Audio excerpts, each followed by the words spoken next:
তো আমরা পূর্বের ক্লাসে কিছু বিষয় জেনেছিলাম যে যে কারণে সিয়াম ভঙ্গ হয় না।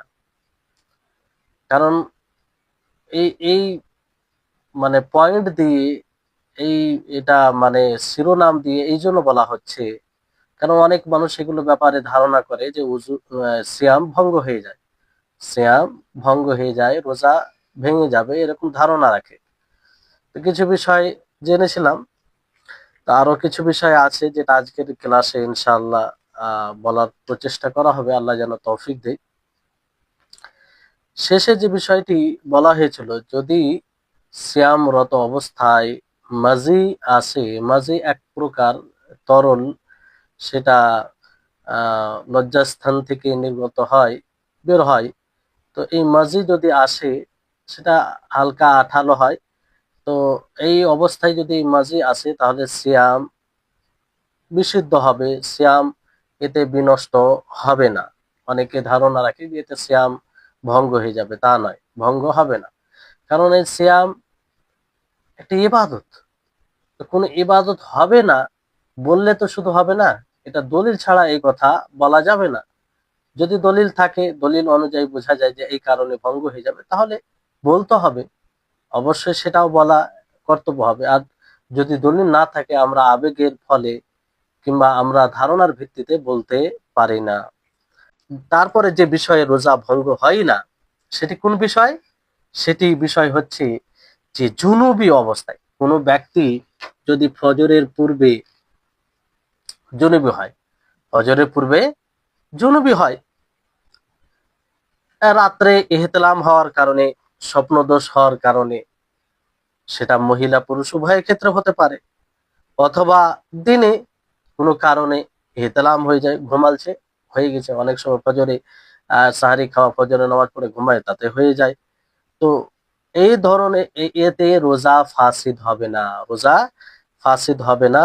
যদিও জুনুবি অবস্থা মানে জুনুবি হয়ে যায়, ফাসিদ হবে না, রোজা সঠিক হবে, বিশুদ্ধ হবে।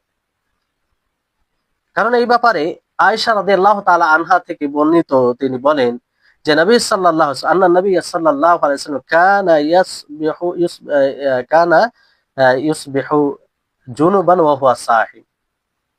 যে নবী সাল্লাল্লাহু আলাইহি সাল্লাম সিয়ামরত অবস্থায় জুনুবি হতেন, সিয়ামরত অবস্থায় জুনুবি হতেন। সুম্মা ইয়াগতাসিল, তারপর গোসল করতেন, ওয়ায়াসুম, আর সিয়াম সাধনা করতেন, সিয়াম অব্যাহত রাখতেন। হাদা আনিল জানাবা, এটা জানাবাতের ব্যাপারে। ওয়া আম্মা আন ইহতিলামিন নাইম ফালিআন্নাল কালামা মারফুউন আনহু কামা, আর স্বপ্নদোষে যেটা ব্যাপার, যেটা ঘুমের মাধ্যমে হয়ে যায়, ঘটে যায়, সেটা সেটার ব্যাপারে তো মারফুল কালাম, মানে এই ব্যাপারে তো মানুষের কোনো শক্তি থাকে না। তো এতে কোনো সমস্যার বিষয় নাই। তো জুনুবি ইচ্ছাকৃত যেটাতে হয় জুনুবি, সে সেটাতে তো কোনো সমস্যা নেই। তো যদি ফজরের পূর্বে জুনুবি হলো, সিয়াম রাখলো, সাহরি খেলো, তারপর ফজর হওয়ার পরে গোসল করলো, দিয়ে নামাজ পড়লো, তো কোনো অসুবিধা নেই, তার নামাজ মানে সিয়াম বিশুদ্ধ হবে। এরকমটা বিষয় নেই। অনেকে দেখবেন না জানার কারণে কি করে, না জানার কারণে সিয়ামই রাখে না, যে আমি তো গোসল করতে পারিনি। দেখেন, না জানার কারণে কত বড় একটা অপরাধ ঘটছে। এই জন্য শরীয়তের জ্ঞান অর্জন করতে হবে। যে সিয়ামই রাখে না, সিয়াম বললে ধারণা থাকে যে এই সিয়াম তো আমি গোসল করতে পারিনি, এখন তো সাহারি যদি খাই কিংবা আমি রোজা নিয়ত করি, তা অপবিত্র, এটা রোজা হবে না, এই বলে সেই দিনে রোজা আর রাখে না। তো এটা ভুল। আর আরেকটি বিষয় যেটা এখানে কথা প্রসঙ্গে যেটা বলা প্রয়োজন মনে করছে, সেটা হচ্ছে যে অনেকেই আছে যে এই সময় গোসলের প্রয়োজন পড়ে, শ্যাম তো রেখে নেই, জানে হয়তো শ্যাম হয়ে যাবে, ফলে শ্যাম রেখে নেই, কিন্তু আর গোসল করে না, ফজর নামাজকে ডিলে করে দেয়। এটা অত্যন্ত দুঃখজনক বিষয়, একজন মুমিনের জন্য অত্যন্ত দুঃখজনক বিষয়। আর তার ইমানে মানে এত ইমান দুর্বলতার পরিচয় যে কি করে হতে পারে। কেন গোসল করে না? এই ভেবে গোসল করে না যে তাকে আহ বাড়ির লোক কি বলবে, কিংবা একটা লজ্জা সংখ্যা, এরকম বিষয় ভেবে গোসল করে না। আল্লাহুল মুস্তাআন। কি একটা সামান্য এই লজ্জা, এগুলো এগুলো লজ্জা কি? এখানে লজ্জার কোনো বিষয় নেই, এটা তো প্রাকৃতিক বিষয়। স্বামী স্ত্রী তো এগুলো হয়, সবাই জানে। তো এতে গোসল করবেন কেন আপনি? আর এই লজ্জার কারণে শরীয়তের কাজ থেকে আপনি দূরে সরবেন, এটা কিসের আপনার মানে এই আপনার এই ইমান কি করে এটা সমর্থন করে? কি করে এটা আপনার মেনে নেই? তো এইগুলো থেকে বিরত থাকতে হবে। এখানে আপনি গোসল করবেন, শীতকাল হলেও গোসল যদি আপনি করতে সক্ষম থাকেন গোসল করবেন, ফরজ সালাত জামাতে পড়বেন, পুরুষ হলে। মহিলারা হলে বাড়িতে সময় আপনি সময় আপনি সালাত আদায় করবেন। তো এটা কখনো করবেন না। আপনি আপনি অন্যদের জন্য আইডিয়াল হবে, নমুনা হবে। আপনাকে দেখে যদি বলে, সে একদিন 2 দিন 3 দিন দেখে ভাববে যে না, এটা তো জরুরি বলেই এটা করছে। কিন্তু আপনি অন্যদের মতো আপনি যদি সেই মতো হয়ে যান, তাহলে আপনি অন্যদেরকে কি শিক্ষা দিলেন? আপনার মধ্যে আর তাদের মধ্যে কি পার্থক্য হলো? এগুলো হচ্ছে বিষয় যে আমল, প্র্যাকটিস, আমল করে মানুষকে শিক্ষা দেওয়া যায়, কিংবা মানুষ দেখে স্বাভাবিকভাবে শিক্ষা অর্জন করবে। জি, তাহলে এই বিষয়টি স্পষ্ট আপনাদের নিকটে। তারপরে চোখ চোখে কিংবা চোখ ড্রপ দিয়ে, আই ড্রপ যেটা বলা হয়, এগুলো দিয়ে রোজা ভঙ্গ হয় না। এতে রোজা, যদিও এটা চোখে দিয়ে সেটার স্বাদ হলকে চলে যায়। অনেক সময় চোখে কিছু দিতে গেলে সেটা হলক পর্যন্ত স্বাদ বোঝা যায়। কারণ এই আখ মানে এই চোখ, এই আই, এটা খাবারের রাস্তা নয়, খাবার যে ভক্ষণ করি সেটার রাস্তা নয়। ফলে যদিও হলক পর্যন্ত এর স্বাদ চলে যায়, তো এতে আহ, রোজা ভঙ্গ হবে না। কারণ রোজা যে ভঙ্গ হয়ে যাবে এরকম কোনো দলিল নাই। তো দলিল ছাড়া আমরা বলতে পারি না। যেতে যদি এতে রোজা ভঙ্গ হতো, তো অবশ্যই আল্লাহর নবী থেকে কোনো হাদিস এরকম কিছু বর্ণনা হতো, অবশ্যই তিনি বলতেন যে এই কারণে রোজা ভঙ্গ হয়ে যাবে, কারণ এটা তো প্রয়োজন পড়ে। যেটা পূর্বে বলা হয়েছে যে সম একটি ইবাদত, এটা বিনা দলিলে বলা যাবে না যে এই কারণে, আবেগ কিংবা বিবেকের ভিত্তিতে বলা যাবে না যে এই কারণে রোজা ভঙ্গ হয়ে যাবে। আর অনুরূপ ভাবে কানে ড্রপ দিতে গিয়ে, তারপরে নাকে, কিন্তু নাকের বিষয়ে উত্তম হচ্ছে যে বিরত থাকবে, বিরত থাকবে। কারণ আল্লাহ নবী মুহাম্মদ সাল্লাল্লাহু আলাইহি সাল্লাম তিনি সিয়ামরত অবস্থায় আহ, মানে নাকে পানি দিতে গিয়ে এবং কুলি করতে গিয়ে মোবালাগা, মানে অতিরঞ্জন করতে নিষেধ করেছেন। অতিরঞ্জন মানে সিয়ামরত অবস্থায়, কারণ সম্ভাবনা থাকে পানিটা ভিতরে চলে যাওয়ার। এই ক্ষেত্রে আহ মানে খুব বেশি বেশি বেশি করে করতে নিষেধ করা হয়েছে। তবে মনে রাখেন, নিষেধ আল্লাহ নবী করেছেন সতর্কতামূলক। এবার যদি কেউ করতে গিয়ে পানি চলে যায়, তার ইচ্ছা থাকে না, যদিও সে বেশি করে করেছে, কিন্তু তার ইচ্ছা নেই যে পানি ভিতরে যাক, এতে রোজা ভঙ্গ হবে না, এতে রোজা ভঙ্গ হবে না। কেউ যদি ইচ্ছা করে ভিতরে পানি নিয়ে যায়, তাহলে রোজা ভঙ্গ হবে। আর যদি ইচ্ছা না থাকে, এতে রোজা ভঙ্গ হবে না। তাহলে এই বিষয়টি স্পষ্ট আপনাদের নিকটে। তারপরে একজন সিয়াম পালনকারী, সে সিয়ামরত অবস্থায় গোসল করতে পারে, পানিতে ডুব দিতে পারে, শীত ঠান্ডা অনুভব করার জন্য কোনো সমস্যা নেই। এখন বুঝতে পারবেন না, আমরা হয়তো আমাদের যে আহ বাপ দাদা রয়েছে তাদের মুখ থেকে শুনেছি, কিংবা আপনারাও শুনেছেন, যে এমন সময়ে রোজা রেখেছে যে প্রখর রোদ্রের তাপমাত্রা, তীব্র গরম, পিপাসা, এই জন্য মানুষ তলিয়া কিংবা কোনো কাপড় ভিজিয়ে মাথাতে রাখতেন, শরীরে দিতেন ঠান্ডা অনুভব করার জন্য। কারণ সেই সময় এরকম নিত্য নতুন প্রযুক্তি ছিল না, তো মানুষের কষ্ট বেশি হতো, ফলে এগুলো করতো। তো এতে কোনো সমস্যা নেই, গোসল করতো দিনে কয়েকবার, তো এতে কোনো সমস্যা নেই। এতে রোজার উপরে কোনো এফেক্ট পড়বে না, রোজা এতে কোনো অসুবিধা নেই। কারণ এই ব্যাপারে আয়েশা রাদিয়াল্লাহু তাআলা আনহা হাদিস রয়েছে, ও উম্মে সালামা রাদিয়াল্লাহু তাআলা আনহা, নবী সাল্লাল্লাহু আলাইহি সাল্লাম তিনি বলেন, কানা ইউসবিহু জুনুবান, নবী সাল্লাল্লাহু আলাইহি সাল্লাম জুনুবি অবস্থায় সকাল করতেন, সুম্মা ইয়াগতাসিল, গোসল করতেন। এটা তো প্রয়োজনীয় গোসল, তো গোসল করা এমনি তো কোনো, কেউ যদি মানুষ শুধু ঠান্ডা হওয়ার জন্য গোসল করে তারপরে তো কোনো অসুবিধা নেই, এটা তো প্রয়োজনীয় গোসল। আনাস বিন মালিক, আনাস বিন মালিকের ব্যাপারে বলা হয় যে আনাস বিন মালিক তিনি একটি হাউজের মতো সেখানে প্রবেশ করতেন, পানি থাকতো, পানিতে ডুব দিতেন সিয়ামরত অবস্থায়। তাহলে এটা যদি নিষেধ হতো, রোজায় ইফেক্ট পড়তো, তাহলে অবশ্যই আনাস রাদিয়াল্লাহু তাআলা আনহু তিনি বিরত থাকতেন, কিন্তু তা নয়। এই হাদিসটি আপনার ইমাম বুখারী রাহিমাহুল্লাহ মুআল্লাক হিসেবে রিওয়ায়াত করেছেন। হাদিসের শব্দ হচ্ছে ওয়াকানা লি আনাস ইবনে মালিক আবজান ইয়াতাকাহামু ফিহি ওয়া হুয়া সাইম। এবারে মাজমাজা ইস্তিনশাক, কুল্লি করা, নাকে পানি দেওয়া। এই কুল্লি করা, নাকে পানি দেওয়া তো উযু মানে সিয়াম ভঙ্গ হবে না, যদিও অতিরিক্ত ভাবে করে। অতিরিক্ত ভাবে করা অপছন্দনীয়, মাকরুহ। তবে যদি কেউ করে ফেলে তো উযু এতে ভঙ্গ হবে না। কারণ এই ব্যাপারে হাদিস রয়েছে, লাকীত ইবনে সাবরা তিনি বলেন যে নবী সাল্লাল্লাহু আলাইহি ওয়াসাল্লাম বলেছেন ওয়া বালিগ ফিল ইস্তিনশাকি ইল্লা আন তাকুনা সাইমা, যে তোমরা মুখে কুল্লি করতে গিয়ে বেশি বেশি করে পানি দাও, মুবালাগা কুল্লি করো, যে তোমরা কুল্লি করো, ইল্লা আনতাকুল, না কুল্লি, নাকে পানি দাও, নাকে পানি দাও, কিন্তু সিয়ামরত অবস্থায় থাকবে তখন ছাড়া, মানে তখন বেশি করবে না, এটা উদ্দেশ্য। কিন্তু এই বেশি করা এটা অপছন্দনীয়, যদি কেউ করে তো এতে রোজা ভঙ্গ হবে না, যদিও অপছন্দ হয়। ইচ্ছাকৃত ভাবে এতে করতে গিয়ে পানি যদি চলে যায় আর ইচ্ছা না থাকে তো রোজা রোজা ভঙ্গ হবে না। তারপরে আরেকটি বিষয় যে হিজামা।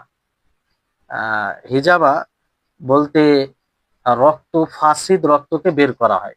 শিরা মানে সিঙ্গা লাগানো যাকে বলা হয়, কি লাগানো বলা হয়?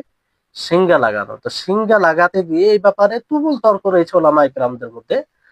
আর আপনার সহিহ ফিকহুস সুন্নাতে এতে রয়েছে, তো অত লম্বা এটা আলোচনায় যাচ্ছি না। মূল যেটা সারাংশ কথা আপনাদেরকে বলছি, সেটা হচ্ছে যে হিজামা, সিঙ্গা লাগানো, এতে অসুবিধা নেই। রাজেহ প্রাপ্ত মত অনুযায়ী সিঙ্গা লাগানো যাবে।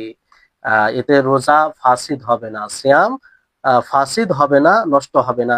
কারণ এই ব্যাপারে হাদিস রয়েছে, নবী সাল্লাল্লাহু আলাইহি ওয়াসাল্লাম তিনি সিয়াম রত অবস্থায় সিঙ্গা লাগিয়েছেন, আর ইহরাম অবস্থায়ও তিনি সিঙ্গা লাগিয়েছেন, মানে আহ, হাইজামা করেছেন। এটা একটা ভালো চিকিৎসার একটা মাধ্যম, এটা ভালো চিকিৎসার মাধ্যম, মানে ফাসিদ রক্ত, ব্লাডকে বের করে না হয়। আর এটা অনেক মানে সফল চিকিৎসার একটা মাধ্যম। এই জন্য অনেকেই যারা বুঝে, যারা এর মানে ফলাফল বুঝতে পেরেছে, তারা বারবার এটা করে, যেটা নবী সাল্লাল্লাহু আলাইহি সাল্লাম করেছেন।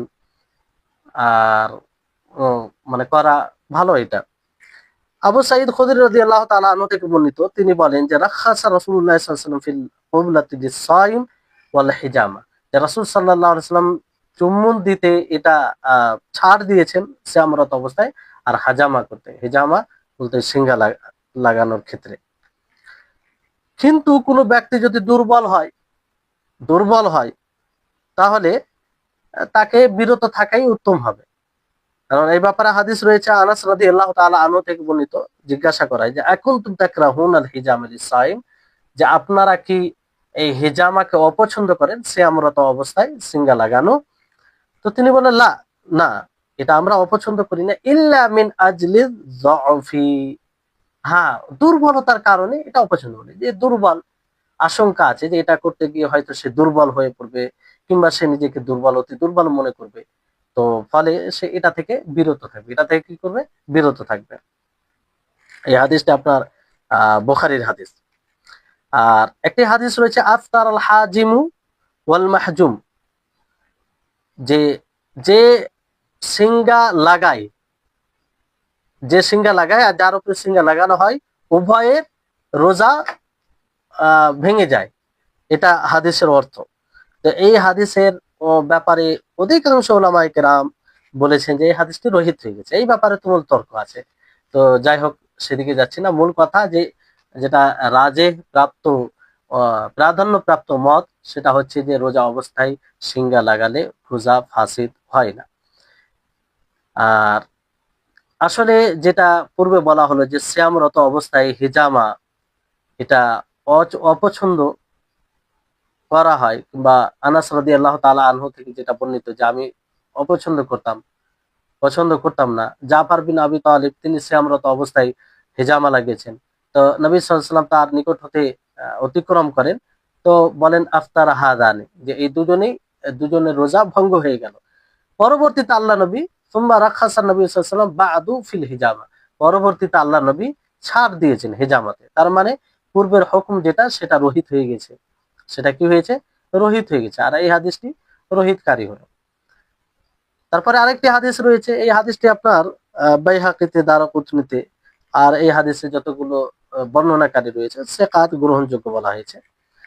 তো এই হচ্ছে বিষয়। তারপরে আরেকটি হাদিস রয়েছে আবু সাঈদ খুদরি থেকে বর্ণনা, যে রাসূল সাল্লাল্লাহু আলাইহি ওয়াসাল্লাম হিজামার বিষয়ে ছাড় দিয়েছেন, যেটা আপনারা হাদিস শুনেন। তো এটাও ছাড় দেওয়ার ব্যাপারে পূর্বে আল্লাহ নবী মানা করেছিলেন, তারপরে ছাড় দিয়েছেন। তো এই হচ্ছে বিষয়। তারপরে বিষয় হচ্ছে যে যদি ব্লাড বের হয় শরীর থেকে, শরীরের কোনো জায়গা থেকে, শরীরের কোনো জায়গা থেকে ব্লাড বের হয়, রক্ত বের হয়, তাহলে এতে রোজা ফাসিদ হবে না। অনেকেই বলে, ধারণা রাখে যে শরীরে কোনো জায়গা থেকে ব্লাড বের হলে রোজা ফাসিদ হয়ে যাবে। অথবা নাক দিয়ে কারো ব্লাড আসে, তো বলে যে রোজা ভঙ্গ হয়ে গেছে, এরকম ধারণায়। অথবা অনেকে দাঁত দিয়ে রক্ত বের হয়, অথবা দাঁড় দাঁড় যে রয়েছে সেটা দিয়ে রক্ত বের হলে, কিংবা যদি ফোড়া থাকে, ফুনসি থাকে, ফোট যাকে বলি আমরা, আহ সেই জায়গা থেকে যদি ব্লাড বের হয়, তাহলে রোজা ভঙ্গ হয়ে যায় অনেকেই মনে করে, কিন্তু আসলে রোজা ভঙ্গ হয় না, এটা রোজা ভঙ্গ হয় না। তবে যদি, হ্যাঁ এখানে একটা বিষয়, যে যদি ইনজেকশনের মাধ্যমে ব্লাড বের হয়, কিংবা ব্লাড বের করা হয়, আহ, এটা কিছু কাউকে দেওয়ার জন্য, ব্লাড কাউকে দেওয়ার জন্য, তো এ তো রোজা ভঙ্গ হবে না। ব্লাড কাউকে যদি দেওয়া যায় রোজা অবস্থায়, তাহলে এতে রোজা ভঙ্গ হবে না। তবে যদি মনে করে যে আমি ব্লাড দেওয়ার কারণে আমি দুর্বল হয়ে যাব, ফলে আমার রোজার উপরে ইফেক্ট হতে পারে, তো যদি জরুরি না হয়, তো যখন ইফতার করে নিবে তারপরে দিবে। আর যদি জরুরি হয়, সে সময় কারো জানের ব্যাপার আছে, কারো বড় ক্ষতি থেকে উদ্ধার করার বিষয় আছে, যে সে সময় আহ, দিবে। তারপরে যদি অতি দুর্বল মনে হয়, তার ক্ষতির আশঙ্কা থাকে, তো সেও রোজা ছাড়তে পারে এখানে। কারণ অন্য যদি এরকম বিষয়ে বড় সড় ক্ষতির বিষয় আছে, তাহলে পরে আবার কাজা করে নেবে। জি। তারপরে শিরায় অথবা ঘাড়ে রগে যে ইনজেকশন দেওয়া হয়, তো এতেও রোজা ভঙ্গ হবে না, এতেও কি হবে না, রোজা ভঙ্গ হবে না। কিন্তু ইনজেকশন দেখেন কয়েক প্রকার হয়, ইনজেকশন কয়েক প্রকার হয়।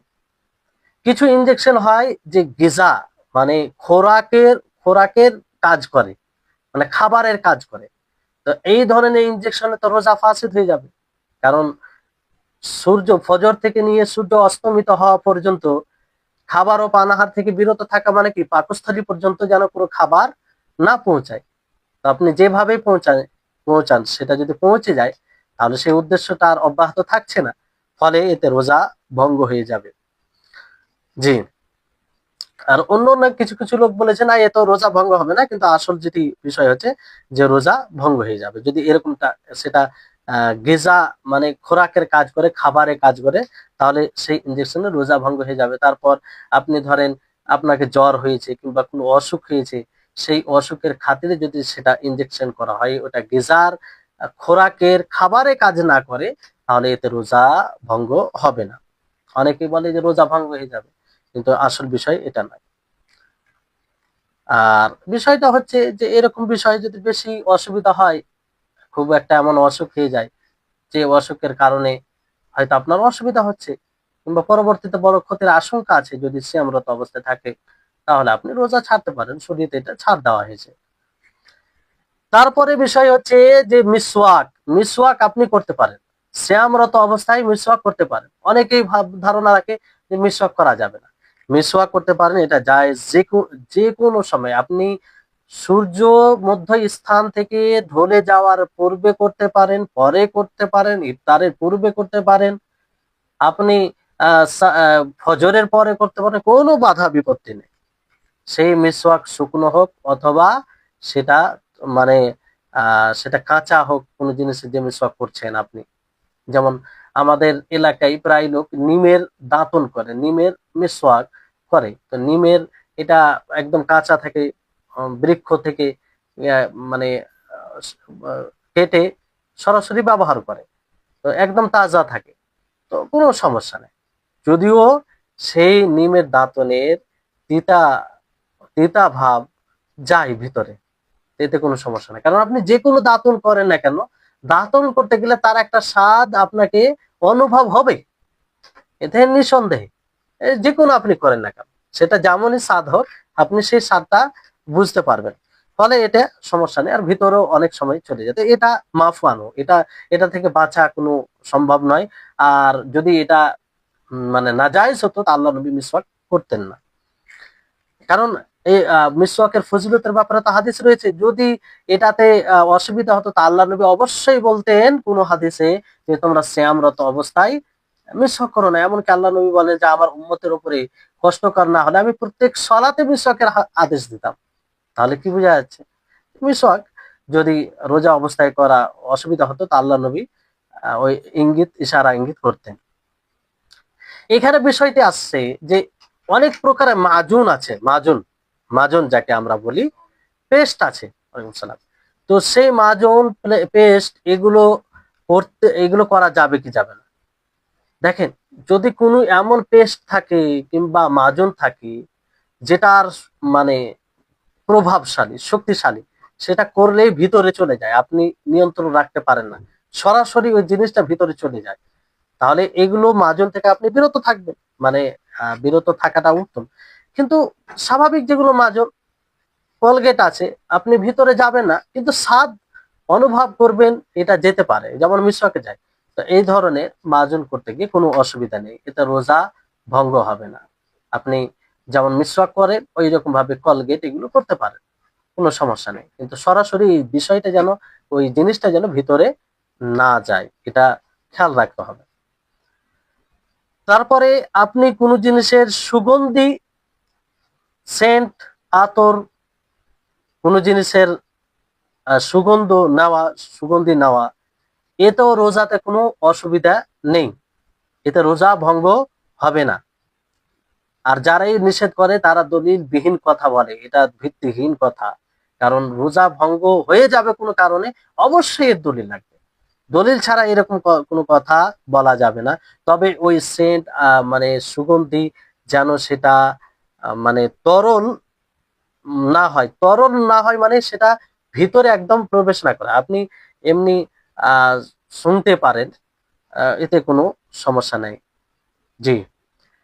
তারপরে বিষয় হচ্ছে যে থুথু, থুতু গিলে নেওয়া। জি, কিছু বলছিলেন?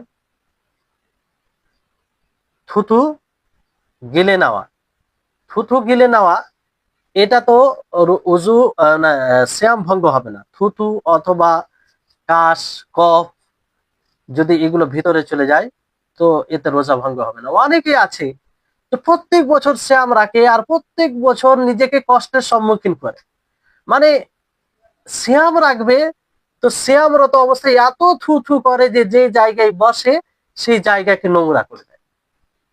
শিক্ষা না থাকার এটা একটা মানে দিক। থুথু এটা এমন জিনিস যে এটা তো ভিতরে থাকে, কোনো সমস্যা নেই। আপনি থুথু যেমন অন্য দিনে সিয়াম যেদিন রাখেন না সেদিন আপনি ভিতরে নিয়ে যান, খান, বের করেন, স্বাভাবিক নর্মাল থাকেন, অনুরূপ ভাবে সিয়ামরত অবস্থায় নর্মাল থাকবেন, আপনাকে থুতু করতে হবে না। আপনি সেই থুতু খেতে পারেন, গিলতে পারেন, কোনো সমস্যা নেই, ভিতরে বিষয় এটা। কিন্তু থুতু যখন বের করে দিবেন আপনি মুখ থেকে, তখন আর ভিতরে নিয়ে যেতে পারবেন না, তখন আর ভিতরে নিয়ে যেতে পারবেন না, এটা তখন আপনার জন্য হারাম হয়ে যাবে। আর করেন যদি ভিতরে নিয়ে যান তাহলে এটা আপনার রোজা, সিয়াম ফাসিদ নষ্ট হয়ে যাবে। অনুরূপ ভাবে কফ, কফ আর যে কাশি রয়েছে, এগুলো যদি ভিতরে চলে যায় অইচ্ছাকৃত তাহলে সমস্যা নেই। কিন্তু বাইরে যখন আপনি মুখে নিয়ে চলে আসবেন, মুখে নিয়ে চলে আসবেন, তখন সেটা আপনি ভিতরে নিয়ে যাবেন না, ওটা বাইরে বের করে দিবেন। কারণ ওটা মুখে যে স্বাভাবিক আসে যায় এরকম বিষয় না। এই কফকে ভিতর থেকে বাইরে মুখে নিয়ে আসে মানুষ, তারপরে যে ভিতরে নেয় তো ইচ্ছাকৃত সেটা ভিতরে নিয়ে যাওয়ার মতো হলো, যেটা জায়েজ নয়। তো আপনার মুখে চলে এলে সেটা বের করে দিবেন, ফেলে দিবেন। আর যদি ভিতরে থেকে চলে গেল কোনো সমস্যা নেই তাতে। তাই হচ্ছে অন্যভাবে নাকের যে বিষয় রয়েছে, সর্দি লাগলে নাক নাক থেকে যেটা বয়ে আসে সেটা যদি ভিতরে চলে যায়, আপনি বাইরে নিয়ে এসে ইচ্ছাকৃত ভাবে ভিতরে নিয়ে যাবেন তা তো নয়।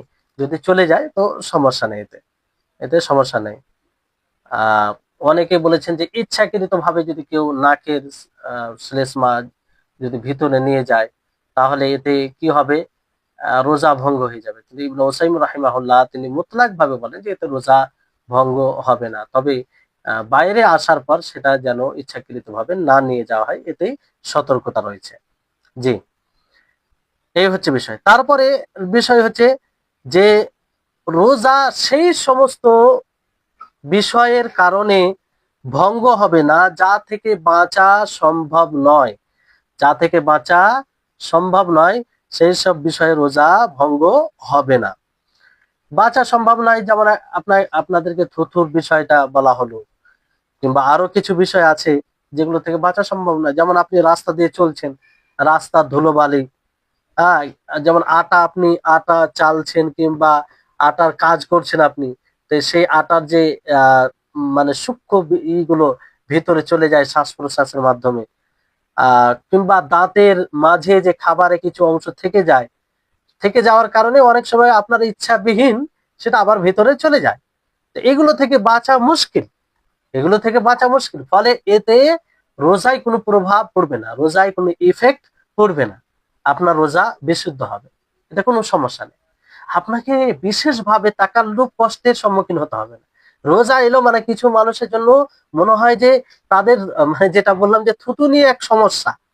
অনেকেই প্রশ্ন করে যে থুতু আমি গিলে নিয়েছি তা আমার রোজা হবে কি হবে না, কিংবা বারবার থুতু আসে আমি কি করব। এমনও প্রশ্ন করে যে আমি নামাজরত অবস্থায় আছি আর থুতু চলে আসে, আমি সিয়াম রেখেছি, তো কি করব সে সময়, থুতুটা করব কোথায়। তো থুতু তার জন্য কষ্টকর হয়ে যায়। তা আসলে ওইরকম কোনো বিষয় নাই, আপনি স্বাভাবিক, আপনি মুখের থুতু খাবেন গিলবেন, সেটা আপনার বিষয়, আপনি ওই মতো থাকবেন, কোনো সমস্যা নেই এতে। ইবনু মুনজির রাহিমাহুল্লাহ তিনি বলেন যে আজমাউ আলা আন্নাহু লা শাইয়্যা আলা সাইমি ফিমা ইয়াবতালিউহু মিম্মা ইয়াজরি মা'আর রিqi মিম্মা বাইনা আসনানিহি মিম্মা লা ইয়াকদিরু আলা ইখরাজিহি। তিনি ওই কথাই বলেন যে সকলে এই কথার উপরে সম্মতি দিয়েছে যে ওই সাইমের উপরে, ওই রোজাদারের উপরে কোনো অসুবিধা নেই যে মুখের থুতুর সাথে, যেটা মুখের থুতুর সাথে থাকে, যা থেকে বাঁচা, যেটাকে বের করা সম্ভব নয়, সেটাকে গিলে নেওয়াতে কোনো অসুবিধা নেই, কোনো অসুবিধা নেই। সেটাকে আপনি গিলে নিতে পারেন, এতে কোনো সমস্যা নেই। তারপরে সাইমের জন্য কোন খাবারের স্বাদ সে নিতে পারে, জায়েজ। তরকারিতে লবণ হয়েছে কি হয়নি, তরকারি ঠিকঠাক আছে কি নেই, আপনি এটা দেখতে পারেন জিহবাতে। সেই সালন কিংবা তরকারি জিহবাতে রেখে যদি আপনি সক্ষম হন এটা বুঝতে, ওইভাবে রেখে তাহলে দেখতে পারেন, কিন্তু ভিতরে নেওয়া যাবে না। ভিতরে যদি নিয়ে যান তাহলে আপনার রোজা ফাসিদ হয়ে যাবে। যেমন আপনি কোনো জিনিস বিক্রি করবেন, দিনে বিক্রি করবেন, দিনেই আপনার ব্যবসা, তো যদি সে বিষয়টি ভালো না হয় তো নিবে, মন খারাপ হয়ে যায়, তাহলে ওই সময় যদি আপনি জিহবাতে রেখে বুঝতে পারেন যে না যেমন হয় ওই রকমই হয়েছে, তাহলে কোনো সমস্যা নেই, রেখে আপনি দেখতে পারেন, এতে আপনার রোজা ফাসিদ হবে না, তবে ভিতরে যেন না যায়, ভিতরে যেন না যায়। অনেকেই বলেছেন যে যেমন একটি হাদিস রয়েছে বাইহাকী ইবনে আবি শাইবা আর আল্লামা আলবানী হাদিসের ইসনাদকে হাসান বলেছেন, যে কোনো ব্যক্তি যদি কোনো রোজাদার মধু ঘি মুখে নেই আবার তাকে ফেলে দেয়, মুখে নেওয়ার পরে ফেলে দেয়, তো এতে রোজা ভঙ্গ হবে না, এতে রোজা ভঙ্গ হবে না। জি, হাসান তিনি বলেন যে কেউ যদি নিজের সন্তানের জন্য শক্ত জিনিসকে, মানে এখানে তিনি বলেছেন তিনি তার সন্তানের জন্য সিয়ামরত অবস্থায় আখরোট, আখরোট এক প্রকার ফল, সেটাকে চিবিয়ে দিতেন, কি করে দিতেন, চিবিয়ে দিতেন, আর তিনি সিয়ামরত অবস্থায় থাকতেন। ইব্রাহিম নাখি ইকরামা তিনিও বলেন যে কোন মহিলা নিজের সন্তানের জন্য যদি কিছু চিবিয়ে দেই, যেমন ধরেন বাংলাদেশ, পাকিস্তান, ইন্ডিয়া যেরকম আছে এগুলোতে ভাত চলে, কিংবা কোনো তরকারি আছে যেটা হয়তো হাত দিয়ে আপনি আলাদা করতে পারছেন না, তো আপনি দাঁত দিয়ে আলাদা করে দিলেন, কিংবা মাংস আছে, তো মাংস সে সরাসরি খেতে পারবে না এমন বাচ্চা, তো আপনি চিবিয়ে দিতে পারেন যেন, তাহলে ওখানে আপনাকে সতর্ক থাকতে হবে সেটার যেন ভিতরে না যায়, চিবিয়ে দিতে পারেন। চাবিয়ে, মানে চাবিয়ে দেওয়া হয় না, কোনো জিনিস নরম করে করার জন্য দেওয়া হয়, তো এটা কোনো সমস্যা নেই, এটা করা যায়, এটাতে ছাড় রয়েছে। তারপরে খাবারের স্বাদ, আপনি যে কোনো খাবারের স্বাদ লবণ দেখানোর জন্য যে খাবারটি কেমন হয়েছে এই কারণে আপনি দেখতে পারেন, এই কারণে আপনি দেখতে পারেন, এতে কোনো সমস্যা নেই, যেটা আপনাদেরকে বলা হলো। তারপরে একটি গুরুত্বপূর্ণ বিষয় যেটা বুঝতে হবে এবং সমাজে সকলকে বুঝাতে হবে, আপনাদের সকলের দায়িত্ব, সেটা হচ্ছে যে কষ্টকর কাজের জন্য আপনার জন্য জায়েজ নয়, ছাড় নয় যে আপনি সিয়াম ভঙ্গ করবেন। হ্যাঁ, এটা বিশেষভাবে এই জন্য বললাম, অনেকেই বলে যে আমি কষ্টকর কাজ করি, তো কি করে আমি সিয়াম রাখবো। আল্লাহ তাবারক ওয়া তাআলা তিনি 12 মাসে সিয়াম ফরজ করেননি, 1 মাসে সিয়াম ফরজ করেছেন। আপনি 11 মাস কাজ করুন, কঠোর কাজ করুন, শক্তিশালী কাজ করুন, কেউ আপনাকে বাধা দেয় না। আল্লাহ তাআলা 1 মাস, তো এই 1 মাস যাতে আপনি রোজা রাখতে পারেন এর প্রস্তুতি আপনাকে আগে থেকে নিতে হবে। প্রয়োজন পড়লে সেই মাসে আপনি হালকা কাজ করবেন, অন্য কাজ করবেন, যদি সেই কাজ ছাড়া আপনার মানে সম্ভবই না হয় কখনো, 12 মাস ওই কাজ করেন, এই জন্য রোজা রাখেন, তো আপনি ওই কাজকে লাথি মারেন, ছুড়ে ফেলেন ওই কাজকে। কারণ সিয়াম একটি গুরুত্বপূর্ণ বিধান, ইসলামের রুকন, ইসলামের স্তম্ভ, এটা আপনাকে করতেই হবে, এটা থেকে ছাড় নেই, এটা শরীর সম্মত কারণ নয়।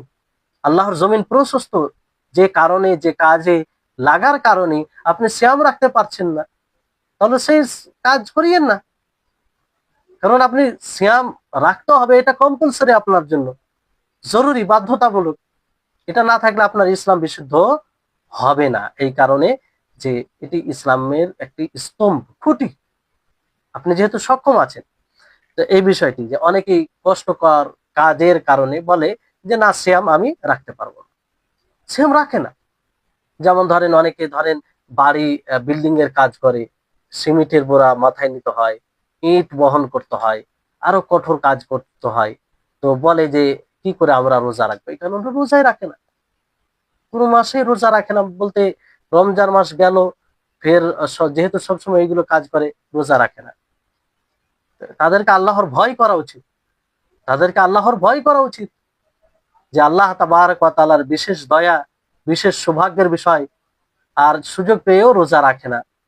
আর তাদেরকে আল্লাহ নবীর এই হাদিসটি স্মরণ করা উচিত, যে আল্লাহ নবী বলেন, জিবরিল আলাইহিস সালাম বলেন যে ওই ব্যক্তি ধ্বংস হোক, ওই ব্যক্তি, যে ব্যক্তি রমজান মাস পেল অথবা নিজের গুনাহকে ক্ষমা করিয়ে নিতে পারলো না। তো রমজান মাসে সিয়ামই সাধনা করলো না, তো কি নিজেকে ক্ষমা করবে, আরো তো পাপই হলো। রমজান এসে তো আরো নিজেকে পাপে যুক্ত করলো। তাহলে এর চাইতে দুর্ভাগ্যের বিষয় কি হতে পারে, নবীর বদদুয়া তার জন্য ফিট হবে। বড় দুঃখ হয় যে 12 মাসে 1 মাস আল্লাহ তাআলা রোজা রেখেছেন, যেটাকে খুশির সাথে, আনন্দ চিত্তে, সন্তুষ্ট চিত্তে গ্রহণ করা উচিত, খুব উৎসাহের সাথে এই মাসকে উদযাপন করা উচিত, খুব আনন্দ ফুর্তির সাথে, যে হৃদয়ে এই কথা সবসময় ভাসবে, যে আমি একটা সুযোগ পেয়েছি আল্লাহ তাআলাকে সন্তুষ্ট করার, রোজা রাখার, কিয়াম করার, বিভিন্ন ইবাদত করে আল্লাহ তাআলাকে সন্তুষ্ট করার, তাকওয়া অর্জন করার, মুত্তাকি হওয়ার। তো এই হচ্ছে বিষয়। তো এই কারণে যে আমি কঠোর কাজ করছি, এই জন্য আমি মানে তার জন্য রোজা না রাখা জায়েজ হয়ে যাবে, এরকম বিষয় নয়। শেখ ইবনে বাজ রাহিমাহুল্লাহ তিনি বলেন যে নিয়তের, নিয়ত রাত্রে নিয়ত করা জরুরি, যেটা আপনারা পূর্বে জেনেছেন, যে সকাল হওয়ার আগে, ফজর হওয়ার আগে আপনাকে নিয়ত করতে হবে। কিন্তু আপনি যদি দিনে রোজা ছাড়তে বাধ্য হন, তাহলে আপনার জন্য জায়েজ, তখন ওই নিয়ত, আপনার ওই বাধ্যকতা আপনার নিয়তকে তখন করে দিবে, কোনো সমস্যা নেই, আপনি গুনাহগার হবে না। যেমন ধরেন অসুস্থ হয়ে পড়লেন কিংবা আর কোনো শরীর সম্মত কারণ আপনার নিকটে চলে আসে, তাহলে রাত্রে নিয়ত করার ফলেও আপনি সেটা ভঙ্গ করতে পারেন, কোনো সমস্যা নেই। তবে সব সময় মনে রাখবেন যে যে কারণে আপনার জন্য রোজা ছাড়া জায়েজ, ইফতার করা জায়েজ, ওই কারণটা দূরীকরণে আপনি ইফতার করবেন, বাস ওই কারণটা দূর করতে গিয়ে আপনি ইফতার করবেন, বাকি সময়টা আপনি খাবার ও পানাহার থেকে বিরত থাকবেন। এটা হচ্ছে রমজান মাসের সিয়ামের মর্যাদা। আপনি মর্যাদা দিবেন। আপনাকে ডাক্তার বলল, কিছু ওষুধ দিয়েছে যেটা খেতেই হবে, না খেতে গেলে আপনার অসুখ বৃদ্ধি পাবে, ডাক্তার বলল, বাস আপনি ওষুধ খান, আর তার জন্য যতটুকু খাওয়ার প্রয়োজন ডাক্তার বলবে খেয়ে নিন, বাকি আপনি মানে খাবার ও পানাহার থেকে বিরত থাকবেন। এটা হচ্ছে রমজান মাসের সিয়ামের মর্যাদা। এর মানে এটা নয় যে আপনি যেহেতু রোজা রাখা আর হলো না, তো সবার সামনে খাবার নিয়ে বের হয়েছে খাচ্ছেন, যখন তখন ইচ্ছা হচ্ছে খাচ্ছেন, না। এটা রমজান মাসের মর্যাদার বিরোধী আমল। যতটুকু প্রয়োজন আপনি খেয়ে, বাকি সময়ে আপনার আমলে এটা ফুটে উঠবে যে আপনি বাধ্য হওয়ার কারণে খেয়েছেন, বাকি আপনি সিয়াম রাখতেন। কিন্তু আপনি এই সুযোগ পাওয়ার পরে খেয়ে যাচ্ছেন, তো আপনাকে দেখে মনে হবে যে এই ব্যক্তি মনে হয় মানে এটা রোজা ফরজ না হলে এর জন্য কত ভালো হতো, এরকম বিষয় যেন না মনে হয়। তো এই বিষয়টি খেয়াল রাখবেন। অনেক মহিলারা অনেক ক্ষেত্রে সতর্ক থাকে, কিন্তু তারপরে কিছু মহিলা দেখা যায় যে হাইজের কারণে রোজা রাখতে পারে না, তো ও, মানে সন্তানদের সামনে খেতে বসে গেল, প্রকাশ্য ভাবে খেতে বসে গেল, এরকমটা করে। এটা অনুচিত কাজ। আপনি ছুপিত ভাবে খাবেন, যে টাইমে খাওয়ার প্রয়োজন পড়বে, বাকি সবসময় সন্তানদের সামনে, যাতে আপনি যত ছুপিয়ে বিষয়টি করতে পারবেন ভালো। এমনকি খাবার যেমন অন্য দিন আপনি প্রকাশ্য ভাবে রান্না করেন, যদি সম্ভব যতটুকু হয় গুপ্তভাবে করবেন, এটা বেশি উত্তম, বুঝতে পারলেন? তো এই হচ্ছে বিষয়। কারণ অন্য কেউ যেন না ভাবে যে বাড়িতে মনে হয় কেউ সিয়ামই না রাখে, অথচ আপনার শরীর সম্মত আপনার কাছে কারণ আছে। তো এই হচ্ছে বিষয়।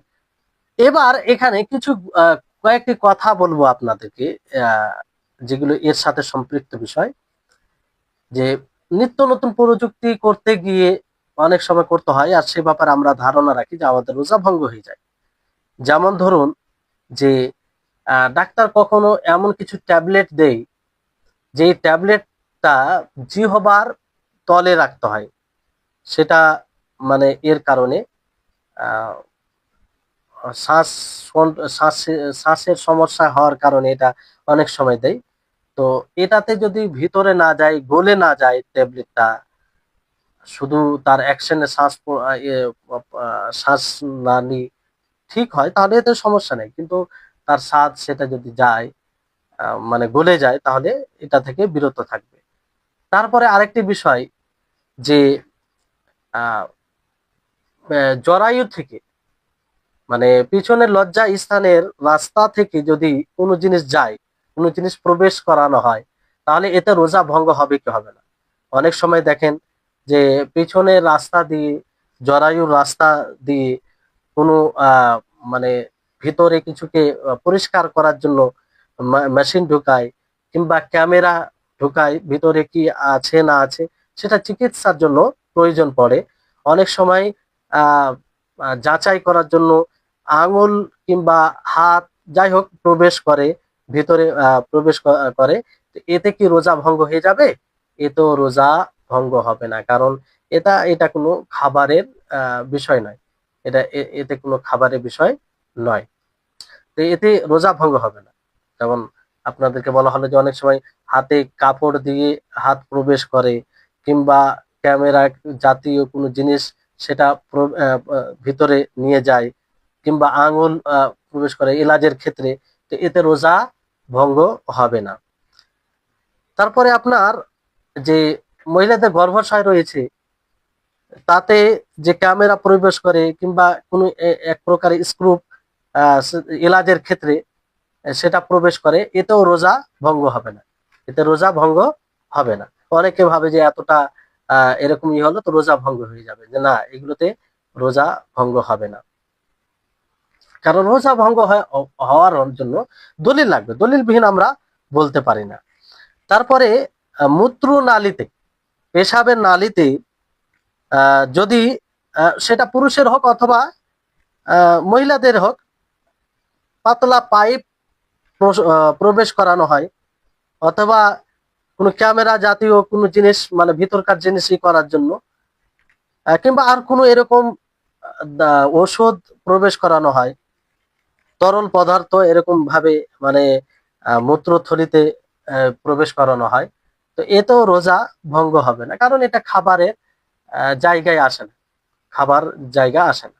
এগুলো অনেক সময় প্রয়োজন পড়ে যে হয়তো মূত্র নালীতে এরকম কিছু প্রবেশ করতে হবে, প্রবেশ করাতে হবে, তো এতে এটা করা যাবে, এতে কোনো সমস্যা নেই, এতে কোনো সমস্যা নেই। তারপরে বিষয় যে দাঁত উঠিয়ে ফেলা, দাঁত উঠিয়ে ফেলা, কিংবা দাঁড়ের দাঁত হোক, কিংবা যে দাঁত দাঁত উঠিয়ে ফেলা, কিংবা দাঁত পরিষ্কার করা, ব্রাশ দিয়ে হোক, মিসওয়াক দিয়ে হোক, তো এগুলো দিয়ে মানে পরিষ্কার করলে এতে কোনো অসুবিধা নেই, যেটা আপনারা মিসওয়াকে শুনলেন যে মিসওয়াক করতে কোনো অসুবিধা না, অনুরূপ ভাবে এটা। আর আরেকটি বিষয়, কুল্লি, কুল্লি করতে গিয়ে গড়গড়া করা, গড়গড়া করা, যে পানি দিয়ে একটু মুখে নড়াচড়া করা পানি, তারপরে মুখে স্প্রে লাগানো, সেটা কিসের ক্ষেত্রে? এলাজের ক্ষেত্রেই, কিংবা প্রয়োজন আছে, তো এতেও রোজা ভঙ্গ হবে না। এতে কি ভঙ্গ হবে না? রোজা ভঙ্গ হবে না। অনেক সময় গড়গড়া করার প্রয়োজন পড়ে, তো যদি সেটা ভিতরে না যায়, ওই রকম সতর্ক ভাবে করে, তাহলে এতে রোজা ভঙ্গ হবে না। অক্সিজেন, এগুলো তো কোনো সমস্যা নেই, অক্সিজেন না না নিলে তো মানুষ বাঁচবে না, তো এতে কোনো সমস্যা নেই। তারপরে বিষয় হচ্ছে যে শরীরে কোনো জিনিস যদি শোষণ করে, শরীরে কোনো জিনিস শোষণ করে, তো এতেও রোজাতে কোনো পার্থক্য পড়বে না। যেমন অনেক সময় সায়েম তেল লাগাই, শরীরে তেল লাগাই, কিংবা আর কিছু এরকম মলম জাতীয় কিছু শরীরে লাগায়, সেটা ওষুধ হতে পারে, কেমিক্যাল, মানে ওইটা প্রয়োজনে শরীরে লাগাতে হবে, যেমন বডিতে, শরীরে যেটা শরীরকে স্মুথ রাখার জন্য যেগুলো রাখা হয়, লাগানো হয়, সেগুলো লাগায়। আর এটা তো শরীর শোষণ করে, শরীর শোষণ করে স্বাভাবিকভাবে। এই তেল লাগাবেন, কিছুক্ষণ পরে দেখবেন সেই তেল তার উপরে দেখা যায় না, ধীরে ধীরে ধীরে শরীর শোষণ করে নেয় সেটা। তো এতে কোনো সমস্যা নেই, এতে রোজাতে কোনো ইফেক্ট পড়বে না। তারপরে আপনার আহ হৃদয়ে, হৃদয়ে কোনো হৃৎপিণ্ডতে, মানে হৃদয়ে কোনো পাইপ প্রবেশ করা, হালকা পাইপ, পাতলা পাইপ প্রবেশ করা, ছবি নেওয়ার জন্য সেটার কি অবস্থা আছে, এগুলো এলাজের খাতিরে করা হয়, তো এ তো রোজা ভঙ্গ হবে না, এ তো কি ভঙ্গ হবে না? রোজা ভঙ্গ হবে না। পেটে কোনো প্রকারের ক্যামেরা প্রবেশ করানো, পেটের কি অবস্থা, পেটের চিকিৎসা করার জন্য, কিংবা পেটে কিছু আছে না আছে এগুলো দেখার জন্য যদি পেটে এগুলো প্রবেশ করা হয়, তাহলে এ তো রোজা ভঙ্গ হবে না। তারপরে আপনার আহ হুম দিমাগ, মানে ব্রেন পর্যন্ত কোনো জিনিস যদি পৌঁছানো হয়, তাহলে এ তো রোজা ভঙ্গ হবে না। কোনো দিমাগ পর্যন্ত যদি, দিমাগ বলতে ব্রেন পর্যন্ত কোনো জিনিস এরকম বিষয় পৌঁছানো হয়, তাহলে এতে রোজা ভঙ্গ হবে না। এগুলো অকারণ হয় না, কারণ বশত এগুলো প্রয়োজন থাকে, তখন এটা করা হয়। তো এই সব কারণে রোজা ভঙ্গ হয় না। আরো কিছু কারণ থাকতে পারে, তবে পরবর্তীতে যদি এরকম বিশেষ কয়েকটি কারণ একত্রিত হয়ে যায়, তো একটা ক্লাস ইনশাআল্লাহ এর ব্যাপারে থাকবে। আহ তবে আজকের ক্লাস এখান থেকে ইতি করছি। ইনশাআল্লাহ আগামী ক্লাসে রোজার আদব সম্পর্কে আলোচনা হবে, রোজার আদব সম্পর্কে, যেটা পূর্বে বলা হয়েছিল। আহ, ইনশাল্লাহ এরপরে যেহেতু আমরা জানলাম যে রোজাকে যেসব জিনিস ভঙ্গ করে দেয়, তো ভঙ্গ, এক প্রকার জিনিস ভঙ্গ করে দেয় তার কাজা কাফারা দুটোই দিতে হবে, আর এক প্রকার ভঙ্গ করে দেয় শুধু শুধু কাজা করতে হবে। আর এক প্রকার বিষয় যেগুলো মানুষ মনে করে যে ভঙ্গ হয়ে যায়, কিন্তু আসলে সেগুলো হলে ভঙ্গ হয় না। তো এইসব বিষয়গুলো আমরা জানলাম। আল্লাহ তাবারক ওয়া তাআলার নিকটে দোয়া করি, আল্লাহ যেন আমাদের সকলকে এসব বিষয় ভালোভাবে বোঝার তৌফিক দান করেন, এবং আল্লাহ তাআলা আমাদের ইলমে বারাকা দান করেন, ইলমে নাফে দান করেন, যে ইলমে নাফে উপকারী জ্ঞান দুনিয়াতে এবং আখিরাতেও কাজে আসবে। এটা যেন আমাদের নাজাতের পরিত্রাণের মাধ্যম বানিয়ে দেয়। আর ওই ইলম যেন আমরা অর্জন করতে পারি, যে ইলম জান্নাতের পথকে সহজ করে দেয়, জান্নাতের পথ সুস্পষ্ট করে দেয়। সেই ইলম যেন আমরা অর্জন করতে পারি। ওয়া আখির দাওয়ানা আনিল হামদুলিল্লাহি রাব্বিল আলামিন। আসসালামু আলাইকুম ওয়া রাহমাতুল্লাহি ওয়া বারাকাতুহু।